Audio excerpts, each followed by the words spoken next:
In the days when the judges ruled Israel, there was a severe famine in the land. Naomi, a woman from Bethlehem in Judah, found herself in dire straits. Her husband, Elimelech, decided to take their 2 sons, Mahlon and Chilion, and move to the country of Moab, hoping to find sustenance and a better life there. As they left their homeland, Naomi felt a mix of hope and sorrow. She was leaving behind everything familiar, but she trusted her husband's decision. The journey was long and arduous, but they finally arrived in Moab, a land of foreign gods and customs. In Moab, life took a tragic turn. Elimelech, Naomi's beloved husband, fell ill and died. Naomi was devastated, but she found solace in her sons, who married Moabite women, Orpah and Ruth. For a while, it seemed like they might find happiness again. However, Naomi's trials were far from over. Both Mahlon and Chilion also died, leaving Naomi bereft of her immediate family. The weight of her grief was almost unbearable. She felt abandoned and cursed, her heart heavy with sorrow. Hearing that the Lord had blessed her homeland with food again, Naomi decided to return to Bethlehem. She urged her daughters-in-law to stay in Moab and remarry, as she had nothing left to offer them. Orpah, with tears in her eyes, kissed Naomi and stayed behind.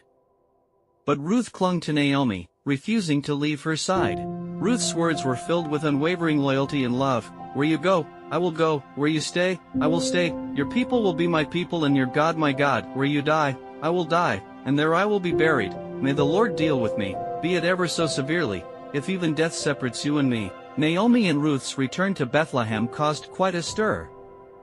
The women of the town could hardly believe it was Naomi.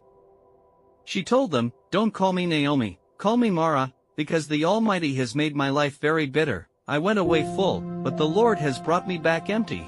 Despite her bitterness, Naomi's faith in God remained. She guided Ruth, who worked in the fields of Boaz, a relative of Elimelech.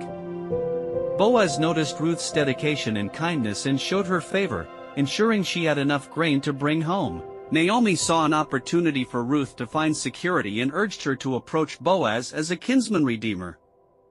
Ruth followed Naomi's advice, and Boaz, impressed by Ruth's loyalty and virtue, agreed to marry her, redeeming Naomi's family line.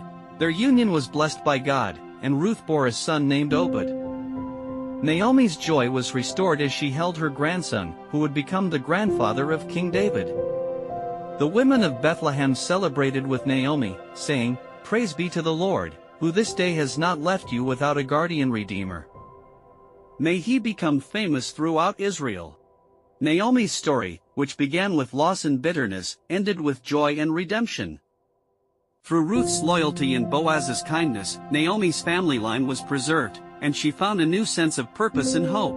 Naomi's journey teaches us about the power of faith, resilience, and the unexpected ways God can bring restoration and blessings even in the darkest times.